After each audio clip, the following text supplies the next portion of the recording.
Hi everyone, welcome to Chinatown Soup Tea Club. Today we're gonna introduce you to an Anxi Fujian oolong tea. You know that I'm obsessed with Anxi Teguanyin, and this is from Anxi, but it's called Huangjin Gui. I don't know how to translate that in English, but it's a varietal, a cultivar that came from Anxi. It's different than Teguanyin, but what I think the difference are that it gives you much warmer energy. The energy from a green Teguanyin or light Teguanyin are usually much cooler, but this one have a warming sensations to it, so this will be good also for evening. Of course, you don't consume it too much of it, but I think this would be a good candidate if you are worried about getting too cold in your hand at night or sleeping. So you can see it looks very similar to a Teguanyin, but this have a darker hue to the green. And also there is like a kind of a golden colors involved in the leaf. I think this is about the processing of it. So, and also the cultivar. So why am I introducing a new Anxi Teguanyin? Because you know that I've been obsessed with the roasted versions. And at this point I want to find a cultivar from Anxi, which is south of Fujian, that actually have much more of a warming sensations to it. So when I roast this tea, then it will actually give you much more, I would say, the source power, which is the sun energy to it. So, but also, very excited to announce that we're gonna do a tea gathering. It's called Tea and Sound, July 5th. At my friend's place called Moonrise in Tribeca, and collaborating with Perlman, which is Solomon's cold brew company. So the whole idea of having tea at night as a community, drinking tea, listening to live music, and understanding how that affects our energetically on green oolong first, and then we're going to move for a kok shu, which is a shu pour, cook pour from the late 1990s. So that will bring us back to ground. So we want to lift off with this tea first, which is light oolong, and then energize ourselves, and then calm down with a shu pour. So hopefully you can join us. The information is in our website for sound and tea gathering, and eventually if we receive it well, we want to do it probably a monthly gathering that would have new musicians, art, and different kind of tea tasting as a community. So please join us on July 5th at 9 o'clock till midnight. All right, so I already rinsed this. And it gives a very kind of a focus concentrations of an Anxi oolong. Usually you feel a lot of lilac and creams from, and citrus from and Teguanyin. This one I get a lot of more umami, more sun, more mineral in a way, which is usually unusual. This is not from Wu Mountain. And you can see also, I will be Kung Fu brewing tea at that sections with gaiwans and teapot and yixing teapots on the 5th. And we can go further on to understanding true Kung Fu tea brewing. And a lot of people, when they first started, they said Kung Fu tea is just practice of skill, but it came from Chuzhou province, which is not very far from Anxi, Fujian. And traditionally, we're using a Yixing teapot, but usually it's 4 cups, so I'm lining up 4 cups as traditional.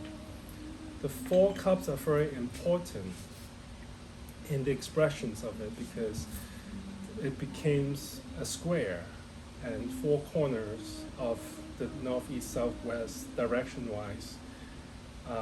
And timing of brewing the tea to drop onto 4 cups have a certain rhythms to it.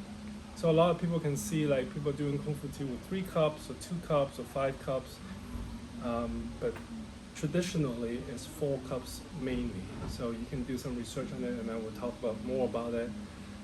Hopefully I will be in Hong Kong and Guangdong later in July, and I will explore some really traditional Kung Fu style, Chuzhou Kung Fu style, and also meet some very established master to talk about that. So, first sip of this Huangjin Gui.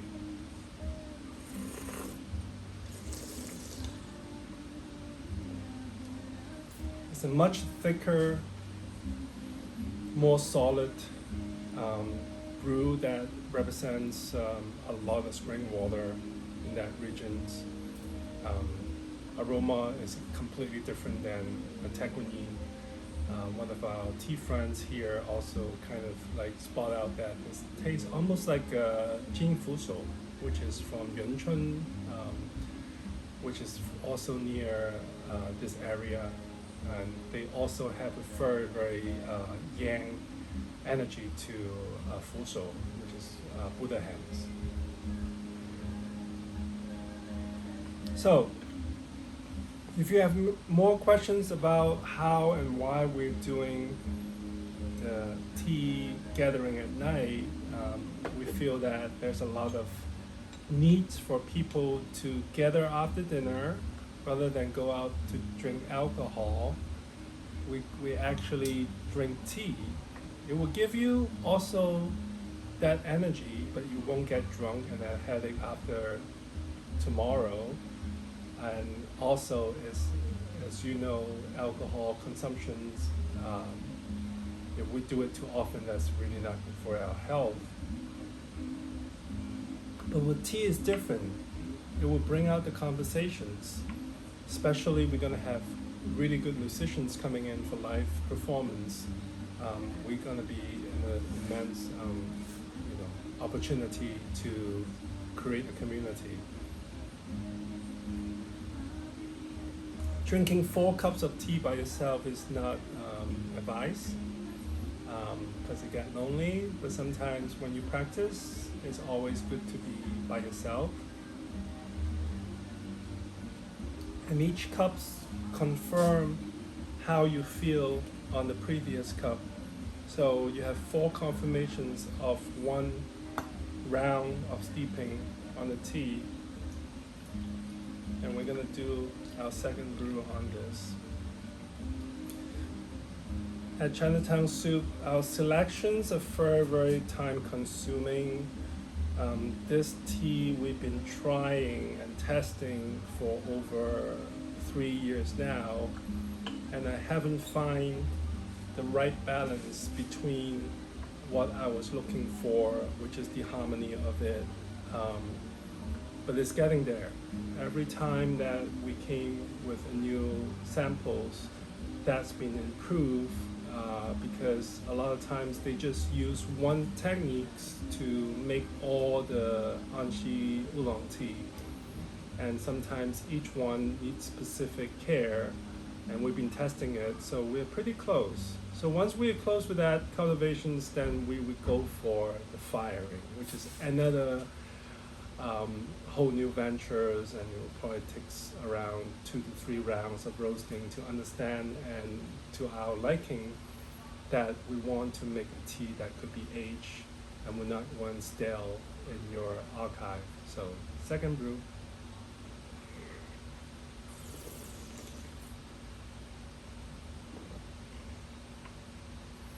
There's a feeling of warmness coming down.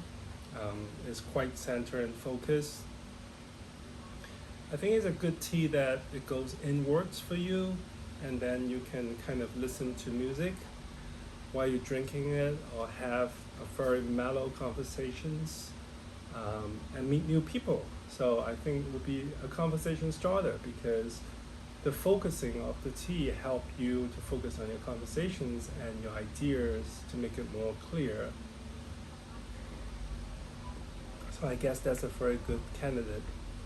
And also, Ivy Herman is going to do cold brew, so you don't need to worry about having too much of a hot water, and then you have cold, and then we can go back to hot, so you have a good balance to it. Will I do this tea for our monthly subscriptions? There is still probably a season time before we understand that. A season for us is we only harvest spring tea, so we will have a year to find out. So hopefully you stay tuned with that.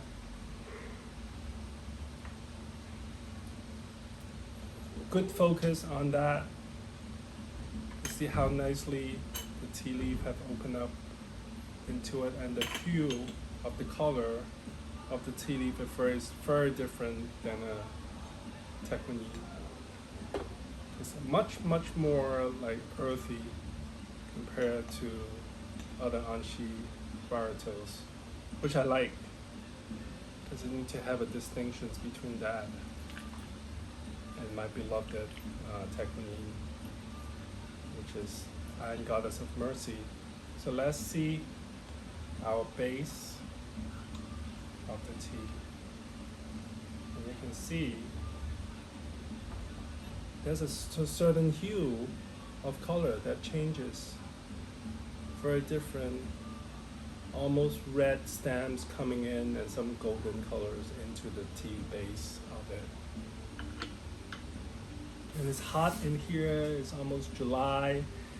And a lot of times people said, okay, I have all this tea that I'm tasting, but it's not fully extracted yet. So what you can do is do a cold brew after this, meaning that you have sessions of 3, then you can throw it into a jar, then you put room temperature water in it while it's still hot, which is, this tea is still pretty hot right now. And you put room temperature water in it, leave it out for an hour, and then put it in the fridge.